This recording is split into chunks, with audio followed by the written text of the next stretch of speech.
채우시네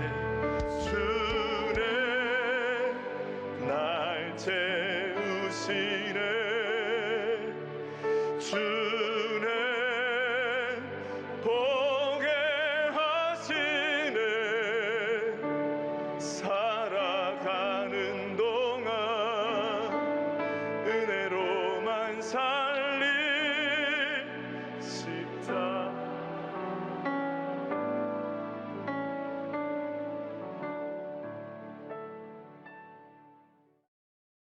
자, 오늘 본문은 예수님이 신문을 받으시는 장면, 겟세마네 동산에서 이제 붙잡히시고 대제사장 가야바의 그 집 안뜰 안까지 이제 안내가 되고, 또 사내들인 공회에서 이제 재판을 받으시는 장면이 나오고 있습니다.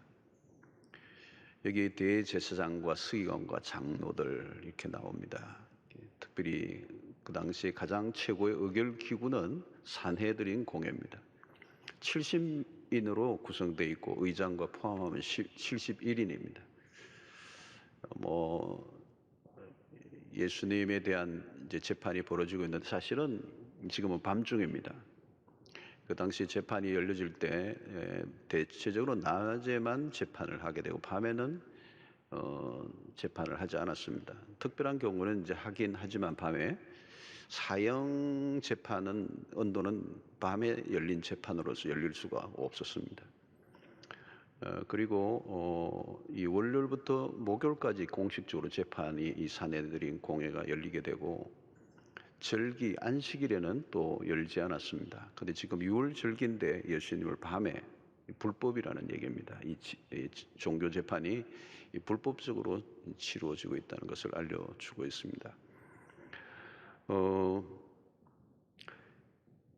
이 모든 재판의 과정 속에서 대적자들은 이제 그야말로 성난 이렇게 사자처럼 달려들고 있고, 제자들은 이미 다 도망을 가버렸습니다. 유일하게 딱 한 명이 남았는데 베드로가 남아 있습니다. 자, 그가 어떻게 따르고 있는가를 54절에 마가가 이렇게 기록을 하고 있습니다. 베드로가 예수를 멀찍이 따라 대제사장의 집들 안까지 들어가서 아래 사람들과 함께 앉아 불을 쬐더라 그랬습니다. 다 도망갔는데 그래도 한 명 남았습니다. 그런데 그가 어디까지 따라갔죠? 대제사장의 집들 안까지 들어갔습니다. 이건 굉장히 위험한 일입니다. 왜냐하면 베드로의 얼굴이 이미 노출이 됐거든요. 예수님을 따라다니는 사람으로. 그리고 조금 전에, 얼마 전에 일어났던 겟세마네 동산에서의 사건에 이 베드로가 또 한 행동이 있잖아요. 칼을 들고 말고 대제사장의 종의 귀를 잘라버렸습니다. 그런 돌출된 행동을 했기 때문에 이미 베드로의 얼굴이 다 면이 알려져 있을 가능성이 높습니다. 그런데 대제사장의 뜰 안까지 들어왔으니까 상당히 용기 있는 행동입니다. 자, 그런데 오늘 마가의 기록은 뭘까요? 그가 예수를 멀찍이 따랐다는 겁니다. 이 멀찍이 따랐다, 이건 적절한 거리 유지입니다. 여차하면 토낀다, 이런 얘기죠.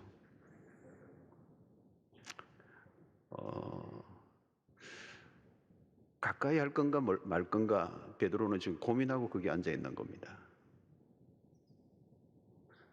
사실 이것은 우리가 일상에서 사회생활을 할 때 많이 경험하는 것입니다. 이 인간과 가까이 할 건가 말 건가. 손해가 되면 거리를 좀 두고, 나에게 불리하면 가까이 할 이유가 없어요. 유리하면 가까이 다가가고. 이 멀찍이 따른다는 이 베드로의 모습은 바로 그것입니다. 자, 여러분, 이 직장 생활에서도 마찬가지입니다. 이 멀찍이라는 이 표현. 직장 생활할 때도 신자라는 신분을 밝힐까 말까. 거래를 할 때 내 신분, 예수 믿는다는 걸 밝힐까 말까 고민이 될 때가 있습니다.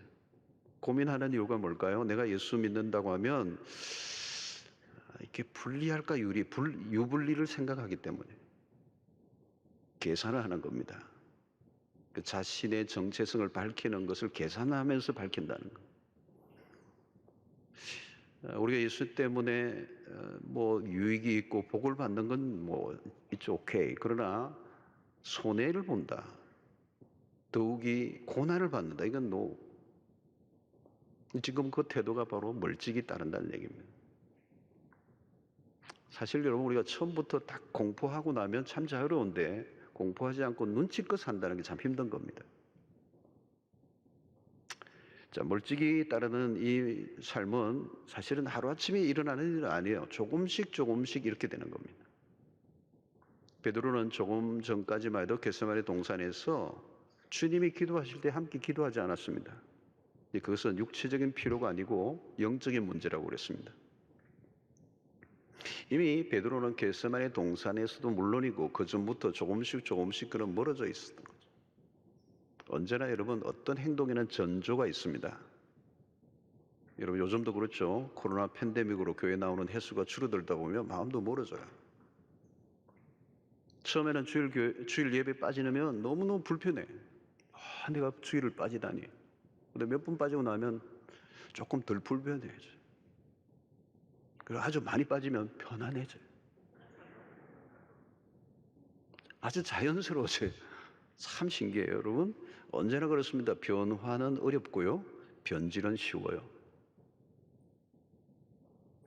자, 멀찍이 따르는 베드로는 누구와 지금 함께하고 있습니다. 아랫 사람들이라고 오늘 표현되어 있습니다. 이 아랫 사람들은 대제사장의 집에서 일하는 종들로 보여집니다. 하속인들이에요.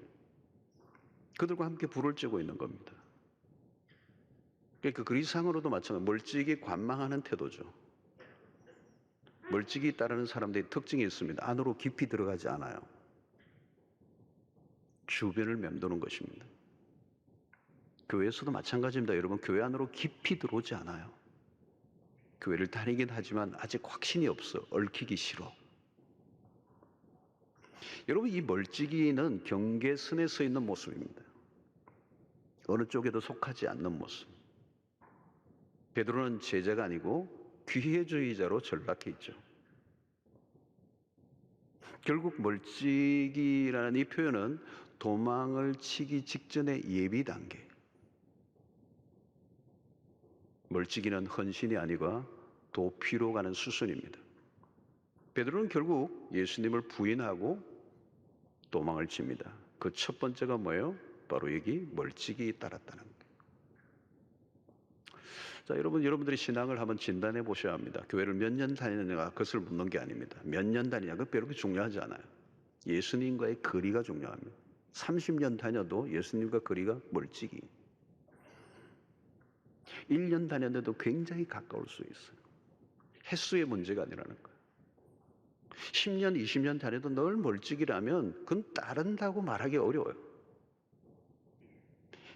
예수님을 따른다는 것은 사실 쉬운 일이 아니죠. 너희가 나를 따라오려거든 자기를 부인하고 자기 십자가를 지고 나를 따를 것이니라. 굉장히 어려운 얘기입니다. 내가 좋을 때만 따른다. 그건 그 연예인들을 따르는 팬들의 모습과 비슷해요. 와, 열광하잖아요. 그러나 제자는 아닙니다. 헌신은 하지 않습니다. 여러분, 우리가 평소는 잘 모르죠. 예수를 따라갈 때 자기의 위험이 찾아오는 순간에 내가 어떻게 반응하느냐. 이게 그때 이제 진짜인지 가짜인지를 분별할 수 있는 것입니다. 자, 그러면 베드로는 왜 멀찍이 따르고 있을까? 뭔가 흔들리고 있는 것입니다. 무엇이 흔들릴까요? 제자로서의 정체성이 흔들리고 있는 겁니다. 이 정체성, 아이덴티티. 제자는 누구입니까? 예수를 따르는 사람입니다. 그러니까 따를 건가 말 건가 하고 있는 이 멀찍이의 태도는 제자의 모습은 아니에요. 그러니까 정체성이 흔들리고 있는 것입니다. 도망을 가려고 하니 찝찝해. 따라가자니 위험해. 그런 흔들리고 있는 것입니다. 자, 베드로라는 이름은 본래 예수님이 지어주신 이름입니다. 본래 이름은 시몬입니다. 베드로전서 마태복음 16장 18절에 보고 또 내가 네게 이르노니 너는 베드로라. 내가 이 반석 위에 내 교회를 세우리니 음부의 권세가 이기지 못하리라 그랬습니다. 이 베드로의 이름의 뜻이 뭡니까? 반석입니다. 반석. 왜 이 이름을 지어주셨을까요? 이름은 정체성입니다. 새로운 삶을 살라는 의미에서 이름을 지어주는 거죠. 새로운 이름을 지어줬습니다. 그래서 이 반석이다. 베드로다. 페트로스. 반석. 왜 이름을 이렇게 주었을까요? 베드로의 인생은 시몬으로 살았을 때는 늘 흔들리는 것입니다. 영어로 치면 unstable, 늘 불안정한 삶을 살아. 파도처럼 늘 요동치는. 사실 이 베드로는 굉장히 충동적인 사람이었고요. 늘 불안정한 사람이었어요. 안정감이 하나도 없어. 늘 춤추는 거예요. 환경에 따라 춤을 추는 사람. 너 이제 그만 그렇게 살아라. 환경에 따라, 시세에 따라, 트렌드에 따라, 분위기에 따라, 기분에 따라, 자기의 사람들의 얘기에 따라, 여론에 따라 그렇게 요동치고 춤추는 인생 살지 말고 좀 스테이블하게 반석처럼 좀 살아라. 반석처럼 흔들림이 없이 좀 살아라. 그런 거죠. 자, 근데 여러분 이렇게 좋은 이름을 지어주셨는데 지금 뭐예요, 여러분? 이 베드로는 여전히 지금 반석이 아니고 깨어지는 반석이에요. 크리스탈처럼 깨어지고 있어요. 팍 부서지고 있는 겁니다, 지금. 무엇이 문제일까요, 여러분? 믿음의 문제예요. 그런 아직 그리스도가 누구인지를 모르고 있는 것입니다. 흔들리는 이유는 그리스도에 대한 무지예요. 내가 믿는, 내가 따르고자 했던 그 예수가 누구인지 모르니까 그 예수에 대한 믿음이 안 가는 거예요. 그래서 못 따르겠다는 거예요. 여러분, 세상에 살면서 언제 힘듭니까? 인생이 흔들릴 때입니다. 왜 흔들리죠? 내가 원하는 상황대로 돌아가지 않을 때. 나는 이렇게 기대했는데 이 기대만큼 돌아가지 않을 때. 이 사업을 시작할 때 이 정도의 결과가 나올 줄로 생각했는데 그 결과가 훨씬 못 미치게 될 때 나는 내 삶이 흔들리는 거예요. 내 미래도 불안정해져. 그래서 이 사업을 해야 되나 말아야 되나? 이 직장을 다녀야 되나 말아야 되나? 자, 그럴 때 여러분, 우리는 그 어려운 문제가 닥쳤기 때문에 내 인생이 흔들린다고 생각해요. 그러나 그게 아니에요, 여러분. 상황은 언제나 흔들리는 겁니다. 상황이 일어난 문제가 내 인생을 흔드는 게 아니고 믿음이 흔들리기 때문에 상황도 흔들리는 거예요. 여러분, 베드로는 지금 예수님에 대한 믿음이 흔들리고 있습니다. 한 번은 그런 사건이 일어났죠. 한밤중에 제자들이 바다 위를 건너고 있을 때 풍랑이 일어나 배가 좌초의 위기에 있어요. 공경에 처해 있을 때 그 밤중에 예수님이 바다 위로 물 위로 걸어오셨습니다. 물 위로 걸어오는 예수를 보고 이 베드로 깜짝 놀라서 나로 걸어오라 하소서. 예수님이 걸어오라 그러니까 베드로가 그 배에서 뛰어내려서 풍랑이는 바다 위로 발을 내딛습니다. 그리고 걷습니다. 놀라운 일이 일어났죠. 그러나 곧 즉시 파도를 보고 바람을 무서워해서 예수님을 바라보던 그 시선을 파도를 보기 시작할 때 그는 바다에 빠져버리고 말았습니다. 예수에게 눈을 떼자 모든 게 흔들렸어요. 그러니까 예수 그리스도만 바라볼 때는 상황은 똑같아요. 그런데 예수 그리스도에게서 시선을 떼자 그는 풍랑의 바다에 빠져버리고 말았어요. 풍랑은 늘 바다는 풍랑에 있는 겁니다. 그러나 예수 그리스도에게 시선을 고정할 때는 물 위를 걸었던 거죠. 상황이 아니라 그리스도에게 모든 게 달려 있다는 사실을 알려줘. 우리에게 중요한 것은 그리스도에게 초점을 맞추는 것입니다. 오늘 우리의 삶 속에 그리스도에게서 초점을 놓쳐버리면, 그리스도에게서 시선을 떼기 시작하면 모든 세상의 상황이 파도처럼 나를 덮쳐서 내 삶은 흔들리기 시작하게 되는 것입니다. 자, 오늘 이 베드로의 모습과 대조를 이루는 예수님의 모습을 우리는 그 다음부터 볼 수가 있습니다. 예수님은 혹독한 신문을 받고 계세요. 불법적인 재판들이 계속 벌어지고 있고요. 말도 안 되는 거짓 증언들을 하며 자기들끼리도 서로 일치를 이루지 못하고 있어요. 그리고 이들은 정말 아주 포악한 폭도들처럼 예수님에게 상식적이지 않는 방식으로 재판을 하며 이제 예수님을 죄인으로 몰아가고 살인 죄목을 뒤집어 세워 죽이려고 하고 있습니다. 자, 근데 그 속에서 예수님의 모습을 우리가 좀 볼 수가 있어요. 60절을 보면 대제사장이 가운데 일어서 예수에게 물어 이르되 너는 아무 대답도 없느냐? 이 사람들이 너를 치는 증거가 무엇이냐 하니 61절 침묵하고 아무 대답도 아니하시거늘 그랬습니다. 자, 이들은 예수님에게서 제목을 찾기 위해서 다양한 형태로 질문을 던졌는데 예수님은 침묵하시는 거예요. 대답을 하지 않으시는 거예요. 왜냐하면 무슨 대답을 해도 그들은 예수님에게서 책을 잡으려고 작정하고 있는 사람들이기 때문에 예수님은 당신 자신에 대한 어떤 변호도 하지 않으신 겁니다. 여러분, 어떤 사람이 나에 대해서 의심을 하고 질문하기 시작하면요, 답할 게 없어요, 사실은.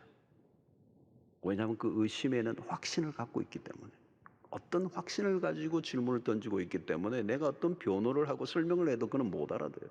믿지 않기로 결정하고 묻고 있기 때문에. 예수님은 지금 마찬가지예요. 죽이기로 작정하고 결론을 내리고 있는 사람들에게 자신의 변호는 전혀 의미가 없는 거예요. 그래서 침묵하시는 그리스도, 다시 말하면 말도 안 되는 비난과 공격에도 초연하신 그리스도. 그렇습니다, 여러분. 그리스도는 누군가의 변호를 해줘서 당신이 그리스도가 되실 분도 아니고, 누가 비난을 하고 헐뜯는다고 당신의 존재가 추락하는 것도 아니에요. 그리스도는 그리스도시죠.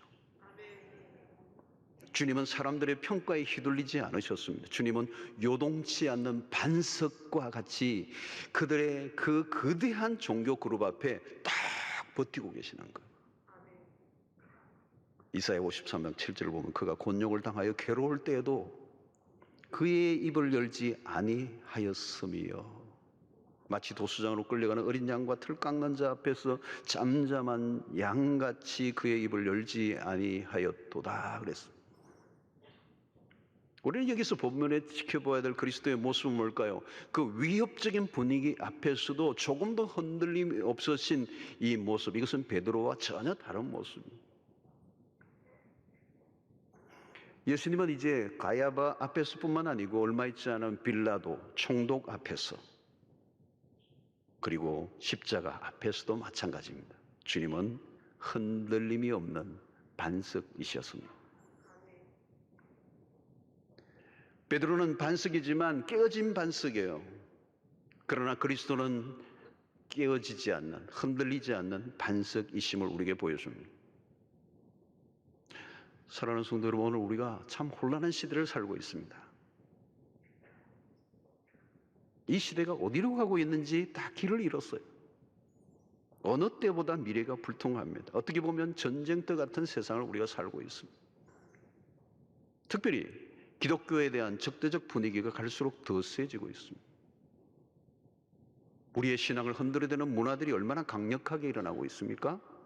지금이야말로 신자의 정체성을 분명하게 드러내야 할 때입니다. 멀찍이는 존재할 수 없다는 것. 여러분, 기독교 역사를 보면 언제나 그렇습니다. 호의적인 때가 그렇게 많지 않았습니다. 복음이 들어가는 데는 거기는 뭔가 거대한 적대 환경이 만들어졌어요.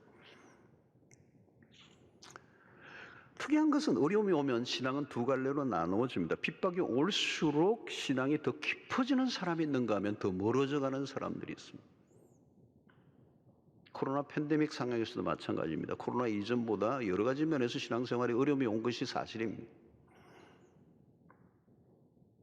이때 신앙이 무너지는 사람들이 꽤 많습니다. 우르르 무너져.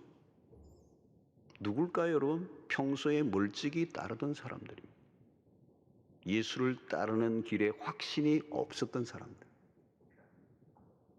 어려움이 올 때에 신앙은 검증이 됩니다. 외부적 상황에 흔들리지 않고 믿음으로 살아가는 태도. 여러분, 신자의 삶에는 담대함이 필요해요. 조금 어려움이 온다고 꼬리를 내리면 안 된다는 거예요. 예수를 믿을 때 찾아오는 위험에 대한 두려움을 이겨내야 합니다. 형식적으로 따르는 사람은 두려움이 오면 그냥 무너져 버립니다. 앞으로 보십시오. 유약한 신자, 멀찍이 따르는 사람은 쓸 곳이 없어져요. 요즘 신자들이 코로나19로 인해서 직장에서 어려움을 많이 겪는다는 얘기를 듣습니다. 직장 상사가 교회를 못 나가도록 은근히 때로는 노골적으로 압력을 가한다는 거예요. 교회 가서 코로나에 감염되어 오면 잘한다고 압력을 가한다. 여러분, 그때가 중요한 겁니다. 그때가 중요한 거. 여러분들의 신앙을 입증해 보일 때.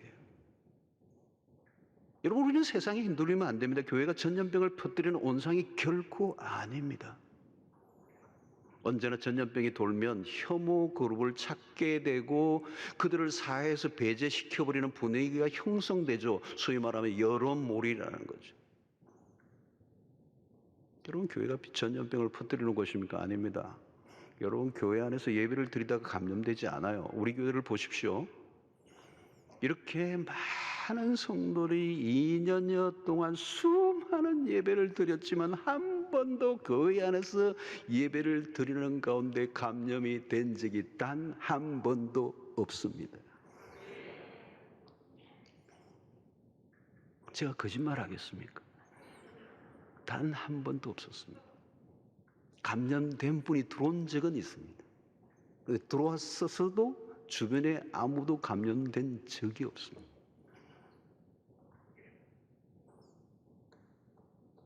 이건 입증이 된 거예요, 여러분. 우리 교회 같은 교회에서 얼마나 많이 모입니까? 입증이 됐어요, 입증이. 시비를 걸 이유가 없어요. 코로나 초기 사이비 집단이나 또 몇몇 교회에서 일어난 일들을 확대 해석하려고 하는 거죠. 그때는 마스크도 쓰지 않았을 때잖아요. 여러분, 그런데도 불구하고 이런 교회에서 전염을 하는 것처럼 호도하며 잘못된 그런 팩트를 가지고 압력을 가하는데 내가 예배를 가는 것을 주저하는 거예요. 여러분, 우리 교회는 방역 기준을 얼마나 철저히 지키는지 모릅니다. 최근에도 우리 교육자들은 최근에는 오미크론 이후에는 주일날도 혼자 다 혼밥을 해요. 같이 밥을 못 먹게 돼 있어요. 왜 이렇게 까다롭게 하는 것입니까? 교회 안에서 전염이 되는 일이 일어난다면 그것은 세상을 불안하게 만드는 일이기 때문에 막아야 되죠. 우리는 누구보다도 방역 기준을 철저히 지키고 왔습니다. 그것은 우리의 건강을 지키는 일이고 이웃을 사랑하는 방식이기 때문에 언젠가 방역을 점검하기 위한 공무원이 주일날 교육관 우리 교회로 들어오다가 KF94를 안 쓰고 돌아가지고 제지됐어요. No. 우리는 딱 KF94를 써야 돼요. 방역 기준을 철저히 따르다 보니 교인들로서도 우리도 불편한 일들을 많이 겪어요. 그럼에도 우리가 이런 불편을 감수하는 이유는 세상에 대해서도 우리가 떳떳하게 말할 수 있어야 하기 때문에 우리가 할 일을 다 하고 세상에 대해서도 당당해야 한다는 거예요. 적대적인 환경에 눌릴 이유가 없다는 거예요. 만약 코로나 바이러스의 전염 문제로 주일날 교회에 가는 것에 대해 누가 시비를 건다면 밀리지 말라는 거예요. 적어도 우리 교회는 그런 일이 never, ever 일어난 적이 없다.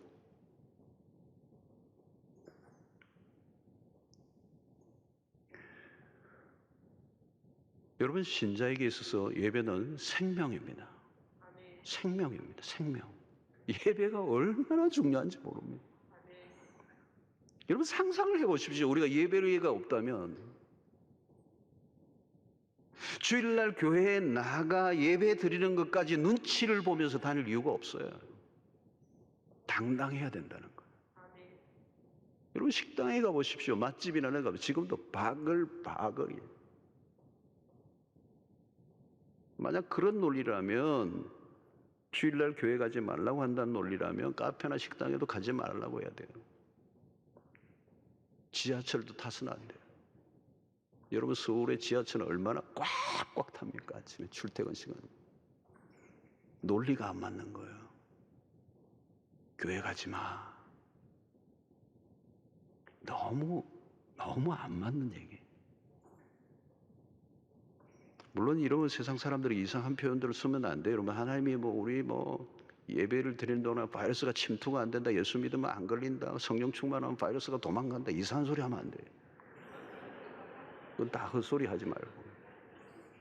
괜히 시비거리를 제공하고 상식적이지 않는 행동을 하는 것은 안 되는 거예요. 전염병은 팩트의 문제라는 거예요. 여러분, 우리가 세상 속에서 그리스도인에서 예의를 갖춰야 하고 상식을 지키며 살아가야 합니다. 신자라고 해서 막무가내처럼 보이서는 안 되죠. 중요한 것은 뭡니까? 이런 시기에 이런 어려움이 주는 이 적대적인 환경 속에서 그리스도인들이 무엇을 증명해 보여야 하느냐고. 여러분, 앞으로도 코로나 바이러스는 안 없어집니다. 여러분, 뭐 전문가들이 얘기죠. 바이러스는 없어지지 않아요. 코로나가 끝나면 뭐 어떻게 할 거라 그렇게 기대해서 함께 살아야 되는 거예요. 이런 어려운 상황에 우리가 집중해야 되는 것은 이런 상황 속에서 우리의 신앙을 어떻게 버텨내고 어떻게 지켜내야 하느냐의 문제예요. 세상이 흔들린다고 우리의 신앙도 같이 흔들려서는 안 된다. 자세히 보십시오. 우리가 흔들리고 있는 것은 상황이 아닙니다. 여러분들의 신앙이 흔들리고 있기 때문에. 상황은 본래 그런 겁니다. 바이러스 아니라 또 바이러스가 오는 겁니다. 변이의 변이가 끊임없이 일어나고 수 없는 일들이, 상황은 늘 이런 겁니다. 상황은 원래 변하게 돼 있어요. 그런데 그 상황 속에서 내 신앙이 정말 상황에 휘둘리지 않을 만한 그런 신앙을 가지고 있느냐는 거예요. 그걸 점검하라는 거죠. 사랑하는 성도, 우리의 인생은 내가 흔들리고 싶지 않아도 흔들리게 되어 있습니다. 지금 코로나 팬데믹 상황이 그런 거 아닙니까? 온 세상을 흔들어 놓고 있습니다. 어떻게 보면 하나님이 흔들고 계시는지도 몰라요, 세상을. 역사를 보면 하나님은 나라도 흔드시기도 하고요. 한 공동체를 흔들어 버리시기도 하시고요. 왕을 흔들어 버리기도 하시고요. 개인의 삶도 흔들어 버리시고, 하나님의 전공이 흔드시는 거예요. 왜 흔드실까요, 여러분? 우리가 붙들고 있는 것이 무엇인가를 확인하게 하시는 겁니다. 너가 붙들고 있는 게 과연 붙들 만한 거냐 묻는 것이죠. 오늘 여러분, 이 코로나 팬데믹 상황이 그렇잖아요. 우리가 붙들고 있는 것을 우리가 붙들 수 없다는 걸 확인하고 있는 거죠. 흔들어 버리시니까 우리는 아무것도 못하는 거예요.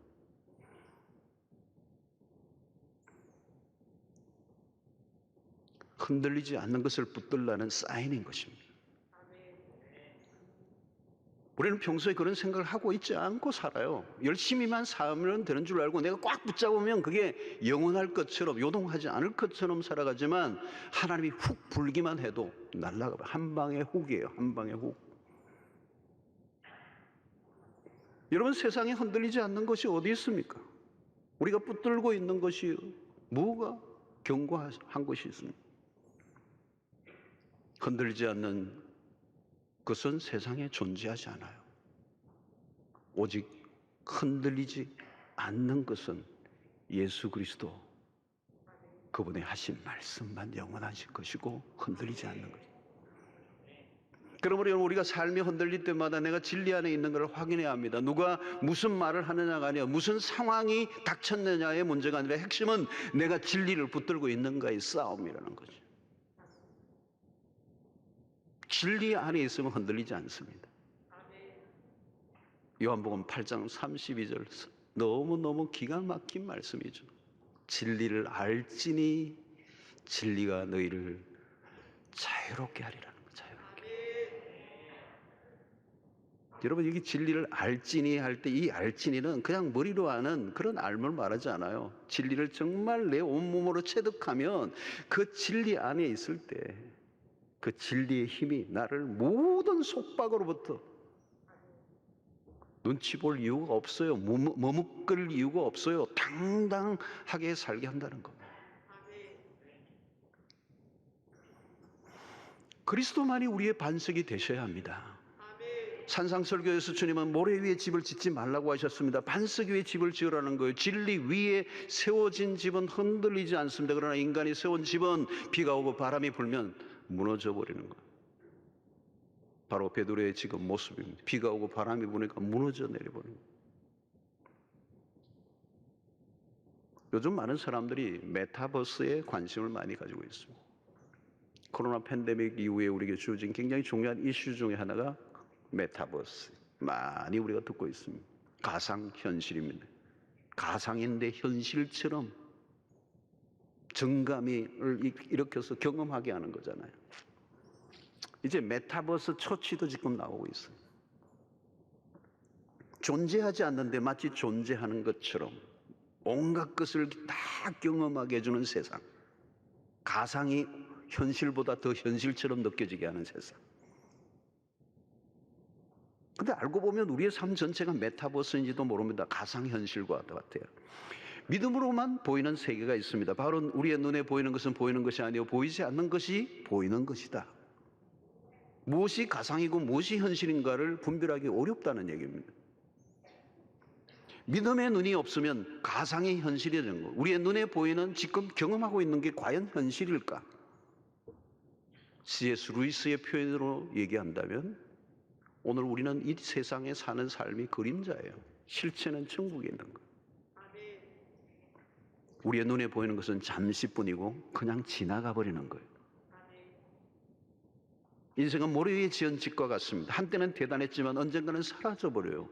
여러분, 요즘처럼 변화가 많은 세상에서는 더욱 그렇습니다. 세상이 흔들리고 우리의 삶이 요동을 치고 있습니다. 교회도 마찬가지. 코로나 팬데믹으로 교회도 수많은 변화를 요구받고 있습니다. 어제의 방식으로 안 된다는 거예요. 새로운 것을 추구하라고 합니다. 다양한 방법론을 제시하기도 합니다. 이것은 모든 영역에서 일어나고 있는 일입니다. 이래야 된다, 저래야 된다. 그래서 사람들은 더 흔들리고 있습니다. 코로나 팬데믹 이후의 변화가 많은 사람들의 전망이죠. 수많은 직업들이 다 사라지고 AI 혁명이 더 빠르게 가속화되고 예상하지 않았던 전혀 새로운 직업들이 수없이 일어나는 이 변화의 속도는 가히 광속이라고 말할 수 있죠. 이런 시대 속에 우리는 이 환경과 상황을 따라간다면 우리는 길을 잃어버리게 되는 것입니다. 사랑하는 성도 여러분, 여러분들은 어떻습니까? 지금 신앙과 삶이 흔들리고 있지는 않습니까? 왜 흔들릴까요? 무엇을 붙들고 있습니까? 주님은 베드로를 반석이라 불러주셨지만 그는 지금 바람에 흔들리는 갈대와 같습니다. 모래 위에 지은 집과 같아요. 급격한 몰락을 하고 있습니다. 다시 우리는 이 본문 속에서 베드로가 대제사장의 뜰에서 불을 쬐고 있는 모습으로 잠시 돌아갈 필요가 있습니다. 그가 쬐고 있는 불빛이 그의 얼굴을 앞을 어른거리고 있습니다. 그 불빛에 어른거리고 있는 불빛에 비춰져 있는 베드로의 얼굴은 매우 불안한 얼굴이에요. 멀찍이 쫓는 자의 모습은 불안한 얼굴, 두려움으로 가득 차 있어. 용기는 사라져 버렸어. 그가 바라보는 이 불빛은 곧 소멸될 것입니다. 마치 베드로의 인생과도 같대요. 소멸되는 불을 쫓으면 안 되죠. 붙들어야 할 것은 소멸되지 않는 불, 그것은 진리, 오직 예수 그리스도라는 거예요. 요즘 주식시장에 많은 분들이 관심을 가져요. 자, 이것은 이 주식의 문제는 이제 20대의 청년들은 10명에 9명 정도는 이 주식에 실제적으로 참여하고 있다고 보면 이 주식의 문제는 우리의 신학적 검토가 필요할 정도로 우리의 사회의 새로운 문화로 접어들고 있어요. 그 옳고 그름에 대한 평가는 뒤에 한다 할지라도 한 가지 분명한 것은 얼마나 요동을 치는 것입니까? 얼마나 변화무쌍합니까? 변화무쌍한 매일 매 순간 끊임없이 변덕을 부리는 이 세상을 쫓는다면 그 삶이 어떠한가를 우리는 짐작할 수가 있습니다. 여러분, 지금 코로나로 힘들은 분들이 많아요. 그러나 코로나가 아니라도 우리 인생을 흔드는 것은 너무 많습니다. 코로나19가 시작된 지 3년째를 맞았습니다. 변이에 변이가 일어나 혼란은 그치지 않고 있습니다. 세상은 늘 이렇게 혼란스러운 것입니다. 상황은 우리가 예상한 대로 돌아가지 않아요. 우리가 할 일은 무엇입니까? 내가 과연 진리를 제대로 알고 붙들고 살아가고 있는가? 나는 예수를 어떻게 따르고 있는가? 적당히 거리를 두고 따르고 있는가? 아니면 바싹 주님의 곁에서 동행하고 있는가?